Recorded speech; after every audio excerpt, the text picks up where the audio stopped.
This is better than we were before.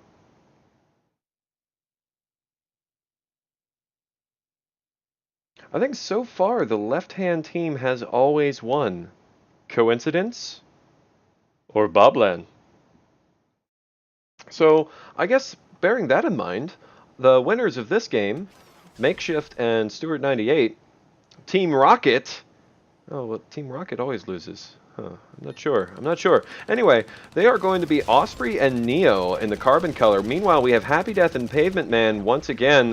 Pavement subbing in for Aytimothy. Aytimothy, our noble sacrifice for this game. Coming from Australia, there are no compatible servers. Bobland said no. Pavement Man is now our new Australian. But he's not actually Australian, he's from Denmark. So we have Team Europe versus Team USA is ultimately how this is going to play out. Happy Death going to drop some infantry. Pavement Man already has Dillos knocking down this forward outpost.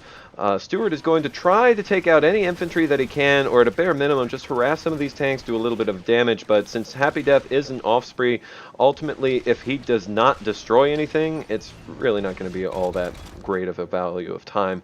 But at least he gets the scout off. He knows that there's nothing fishy going on. Happy Death also looking to scout, just seeing where are they right now. Because if it were wide open, he would go ahead and take it. He would want to see if there's any sort of opportunity there. Seeing as Carbon Team is locked down that forward post, Happy Death is going to immediately start transitioning his units to this north side of the map.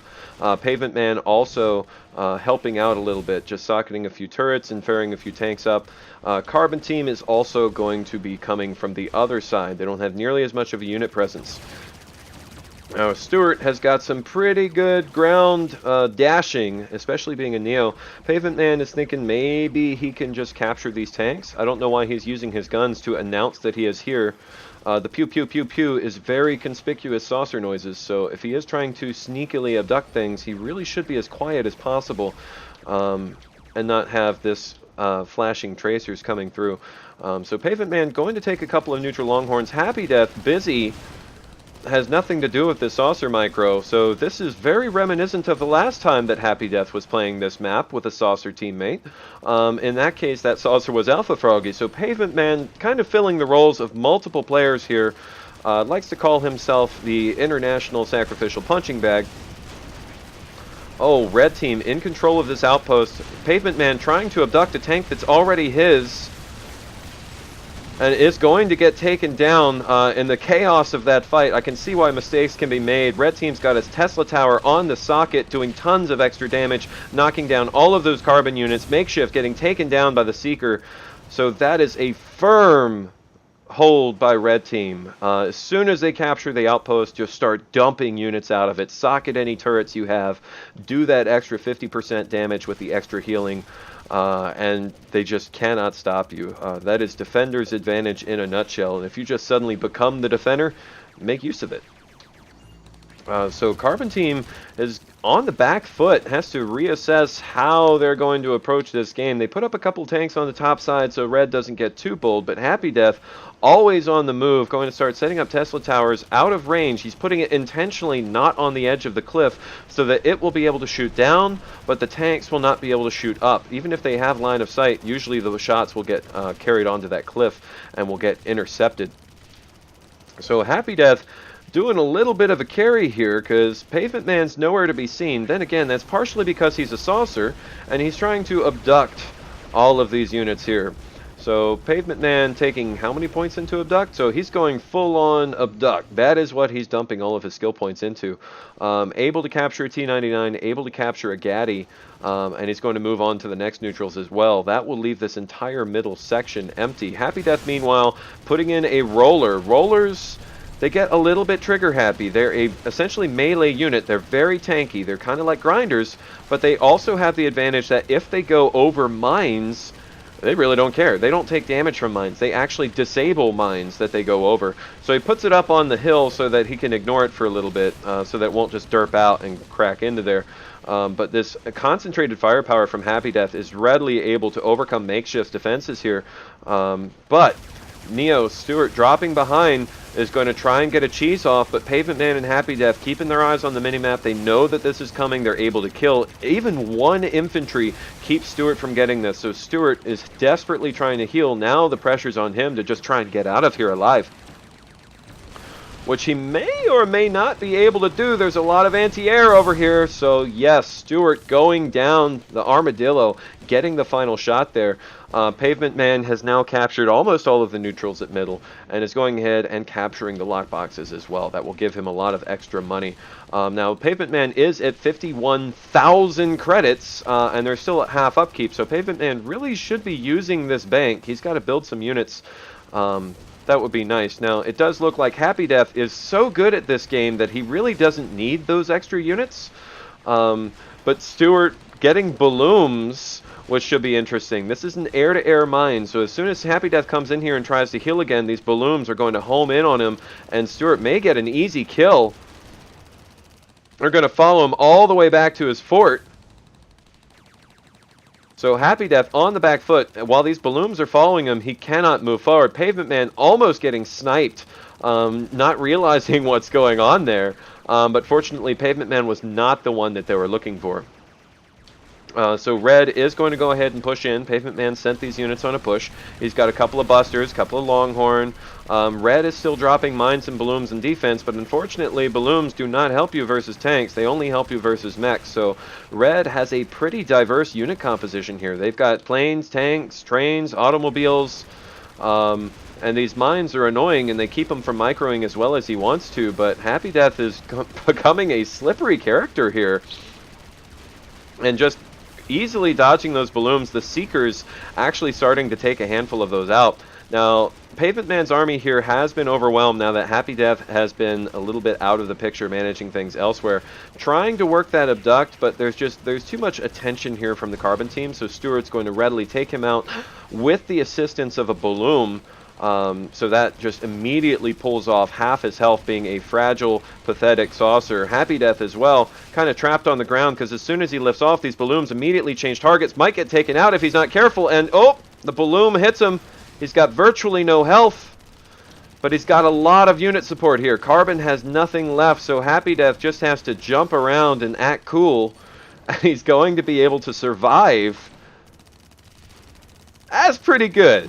As pretty deft maneuvering there, and meanwhile Stuart getting taken out by this red unit presence. And because Happy Death is an Osprey, so long as he has energy to spare, these units will not go down. Pavement Man finally coming back from his death, getting some more units pumped out here, grabbing another neutral lockbox, yet despite that he's at 67,000 credits and counting, really just needs to be building units. This extra cash is just a waste of time for him.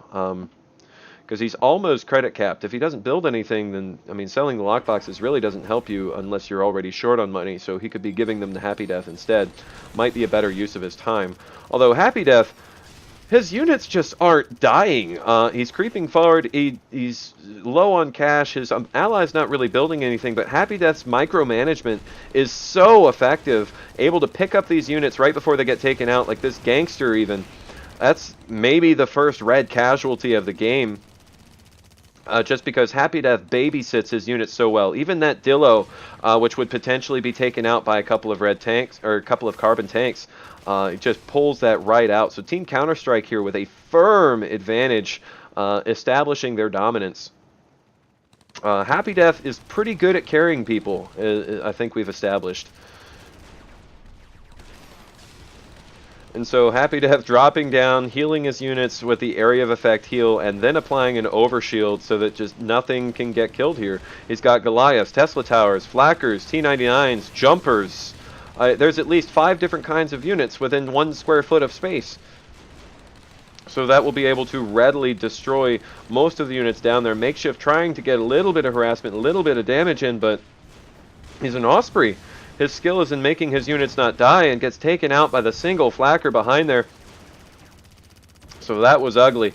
Happy Death changing his focus, decided that he couldn't really come in from the top, that he's got units on the bottom, so he's going to go ahead and push in that direction. With the help of Pavement Man, is going to wipe out all of the Carbon units here. Busters for that strong frontal assault damage. There's even some Carbon heavy mines that are here that shouldn't really do too much. That's just a waste of upkeep at this point. Carbon trying to drop some Tesla Towers, but the damage is just too much. Pavement Man and Happy Death constantly shooting air to air whenever he's in the air, so taking down the players. And that gives us ultimately 1 Tesla Tower versus 2, but one of them's got healing. Stuart realizing that we're in desperation mode, tries to drop a couple of gangsters, also snipes the lunchbox, but that's not going to win him the game. This is domination now, where Red is going to be steadily inflicting fort damage to the Carbon team. Carbon has 9 upkeep on the map. 2 of its, well, actually no, 5 of it's in heavy mines, so they've got 1 turret and a couple of tanks in queue. This game is over. So it's just a matter of when is Red Team going to be able to march on in here and get some units attacking the fort, because they've got a remarkable spread. They've got units on the top outpost, the front outpost, the bottom outpost, everywhere in between. Red Team is everywhere on this map. This is how you exercise map presence. This is what it should look like, in that you have units everywhere. Because, I mean, Carbon cannot do anything unscouted. They're trying to go for drops, but they're scouted long before they get there. Pavement Man going to take Makeshift out. Stuart probably not going to get the neutralize either. Happy Death is here. He's probably got infantry in queue. This is a very good map-wide lockdown. The only problem with this approach is if Carbon did have units to push in force into any one place, Red Team wouldn't really be able to deal with it, but Pavement Man and Happy Death with really good map awareness, really good mini-map awareness, able to really identify where they need to be and relocate their units as they need to. So that's a pretty solid approach. Now, Stuart was able to neutralize this outpost briefly just to try and prevent that damage from going down, but now you have a socketed heavy anti-air turret going down. Stuart quickly goes down to that focused anti-air fire. Happy Death with Gorgons now. Just focused anti-air left and right with air-to-air fire from both Red players. Carbon does not have any prayer of a comeback anymore. And Red has a lunchbox, so even these couple of gangsters in Longhorn that got dropped aren't going to do anything. Happy Death saying, forget the cash. Who needs cash? Let's use the lockbox to neutralize the mines that are around. Those are actually Red mines, so he's dropping a neutral box on his own mines, I guess only to free up some upkeep. Carbon team probably didn't get taken out. They recognize, might as well surrender. That's definitely the correct decision in this case. That is a wipeout, unfortunately, for Team Rocket, blasting off again out of this bracket, out of this match. But Counter-Strike moving ahead into the semifinals. So GG, and we will be moving on to the semifinals with bracket 13.